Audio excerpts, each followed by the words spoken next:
भगवान का पूजन कर रहे हैं। अब राजा देखकर भी अहंकारवश ना तो उस स्थान पर गया और ना सत्यनारायण स्वामी के समक्ष मस्तक ही झुकाया। अब जब ग्वालों ने अपना पूजन समाप्त किया तो प्रसाद राजा के समक्ष रखा है। इच्छानुसार सभी ग्वालों ने अपना प्रसाद भक्षण किया। अब राजा ने सोचा हम तो राजा है, ग्वाले लोग हैं, इनके यहाँ का हम प्रसाद कैसे भक्षण कर ले, क्योंकि हम तो राजा हैं। राजा को इस बात का अहंकार हो गया कि हम राजा हैं, हम राजा हैं। राजा को जब इस बात का अहंकार हुआ, प्रसाद त्याग करके अपने नगर को चला गया। मगर उस प्रसाद को त्यागने से हुआ क्या, तस्य पुत्र शतम नष्टम।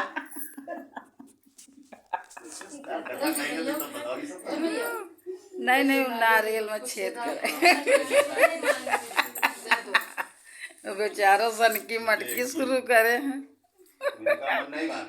मन नहीं, वो कारण भगवान के हैं पंडित जी, ऐसी बात नहीं है। भगवान की जय हो। कहते हैं भगवान राजा उस प्रसाद को त्याग कर अपने नगर को चला गया। मगर उस प्रसाद को त्यागने से हुआ क्या, तस्य पुत्र शतम नष्टम धन धान्य अधिकम च।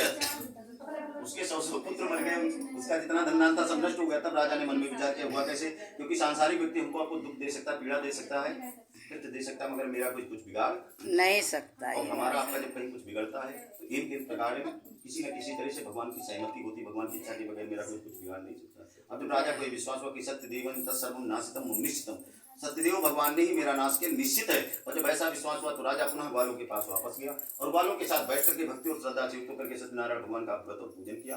उस पूजन के प्रभाव से राजा तुंगध्वज को पुनः पुत्र पौत्र धन धान्य आदि सब कुछ प्राप्त हो गया। त्रिशलोक का समस्त सुख भोग करके राजा तुंगध्वज अंत में सत्यपुर वैकुंठ लोक को चला गया। शिशु जी महाराज कहते हैं, या इदं कुरुते सत्य प्रथम परम दुर्लभम प्रोति चा कथाम पुण्यम भक्तुक्ता सफल प्रदाम। इस पावन पवित्र फलदायिनी कथा को जो व्यक्ति भक्ति युक्त होकर के श्रद्धा युक्त होकर के श्रवण करता है, उस मनुष्य की सारी इच्छाएं पूरी हो जाती है। और जिसकी जैसी इच्छा धन धान्य आदिकम भविष्य सत्य प्रसाद का, धन धान्य आदि सब कुछ भगवान सत्यनारायण के प्रसाद से प्राप्त कर सकता है, जिसकी जैसी इच्छा हो। दरिद्रो लभते वित्तम बद्धो मुच्येत बंधनात् भीतो भयात् प्रमुच्येत सत्यमेव न संशय। अगर दरिद्र है तो उसे धन मिल जाता, बंधन में पड़ा हो बंधन से मुक्त हो जाता है, भय युक्त मनुष्य भय से छूट जाता है। ये सारी मनोकामनाओं को पूर्ण करने वाला सत्यनारायण भगवान का व्रत है। कलयुग में तो ये कथा विशेष फल देने वाली है, क्योंकि इन्हीं सत्यनारायण भगवान को कुछ लोग काल कहते हैं, कुछ लोग ईश कहते हैं, कोई सत्यनारायण कोई सत्यदेव कहता है। और यही विष्णु भगवान नाना रूप धारण करके अपने भक्तों के कष्टों को दूर किया करते हैं। अब जिन्होंने पूर्व जन्म में सत्यनारायण भगवान का व्रत किया था, उनके दूसरे जन्म का इतिहास कहता हूँ। जो सतानंद नाम का ब्राह्मण था, वही दूसरे जन्म में सुदामा नामक ब्राह्मण हुआ और भगवान कृष्ण की भक्ति करके मोक्ष को प्राप्त हुआ। लकड़हारा बिल्लु गुंफू का राजा निषाद हुआ, इसने भगवान श्री राम की सेवा करके मोक्ष को प्राप्त कर लिया। उल्का नाम के जो राजा थे, वही दूसरे जन्म में महाराज दशरथ हुए, जिन्होंने भगवान श्री राम को पुत्र में प्राप्त करके वैकुंठ लोक को प्राप्त कर लिया। और धार्मिको सत्यसंधश्च साधुर्मुरध्वजो भवेत्, जो कंजूस बनिया था, वही दूसरे जन्म में बहुत बड़ा दानी राजा हुआ, जिसका नाम पड़ा मूरध्वज, जिसने अपने पुत्र को आरे से चीरकर ब्राह्मण रूपी श्री कृष्ण भगवान को दान देकर के मोक्ष को प्राप्त कर लिया।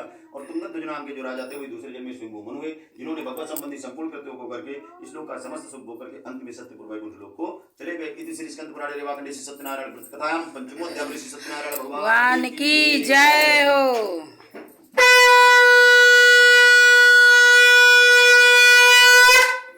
समर्पित कर दो, सभी लोग समर्पित कर दो। भैया पंडित जी का अब्बर फोन करा गया तो मतलब जनरल स्कूल के पास, ठीक है।